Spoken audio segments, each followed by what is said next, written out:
Hello mga master! Tara, samahan niyo ako. Tara sa kusina. Tayo magluto. Ito yung lulutuin natin mga master. Kingfish. Tapos maglalagay tayo ng fresh na petchay. Tignan niyo naman yung petchay oh. Fresh na fresh. Tapos maglalagay tayo ng kangkong. Yan. Fresh din yung kangkong natin. Tapos maglalagay tayo ng okra. O yung tinatawag nating lady finger. Tapos maglalagay tayo ng sibuyas, luya, at maglalagay din tayo ng konting sili, at maglalagay tayo ng kamatis, at lemongrass. So tara mga master, umpisa na natin ang pagluluto ng kingfish.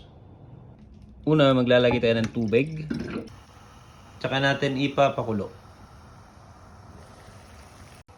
Pag kumukulo na yung tubig, ilalagay na natin itong mga sangkap o rekado. Tsaka natin hayaan lang dyan na lumambot at maluto ng todo. Tsaka natin lagyan ng konting asin. Yan. Pag malambot na yung mga rekadong nilagay natin at malasa na yung sabaw, ilalagyan na natin yung ating kingfish. Tsaka natin sasalansan na maayos. Yan lang mga idol. So ayan mga master, kulong-kulo na siya. Kumukulo na yung ating kingfish.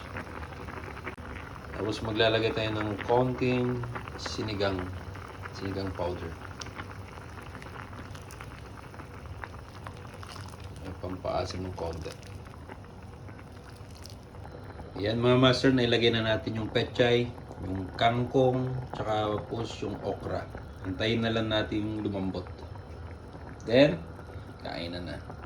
Ito na yung niluto natin mga master. Ito yung kingfish. Ayan. Ito yung okra. Tapos meron ditong kangkong. Tapos meron tayong mga petchay. So, tikman na natin yung niluto natin. Pisa natin sa kingfish.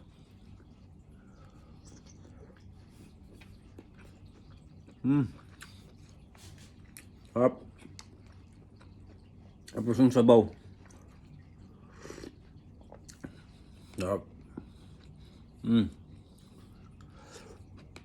Tapos yung okra.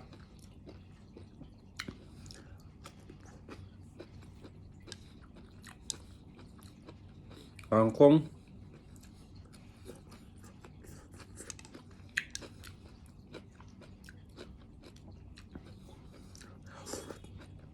Tapos sili.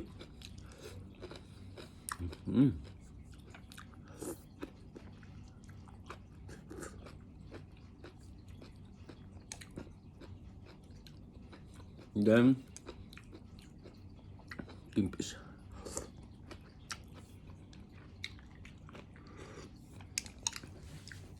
Sarap mga master. Try din ninyo. Thank you so much and God bless.